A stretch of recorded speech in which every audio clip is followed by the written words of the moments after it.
Hi hello, இது உங்கள் முத்து garden.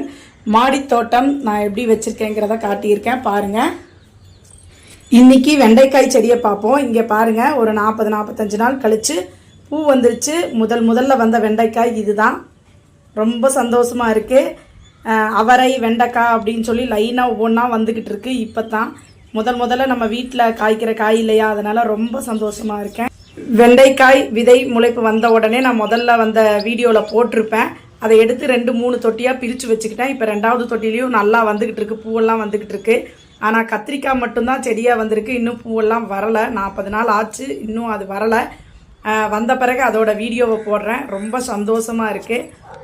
இதோட இலைகளில் பார்த்தீங்கன்னா அடிக்கடி அந்த வெள்ளை கலர் புழு ஓடுற மாதிரி இருக்கும். அந்த பூச்சி கடிச்சு இலைகள்லாம் ரொம்ப டேமேஜ் ஆன மாதிரியும் இருக்கும். அதுக்காக நான் என்ன பண்ணினேன்னா, அந்த அரிசி கலந்த தண்ணி தான் நான் இதுக்கும் தெளித்தேன். முதல்லையும் வீடியோவில் உங்களுக்கு நான் சொல்லியிருப்பேன். அரிசி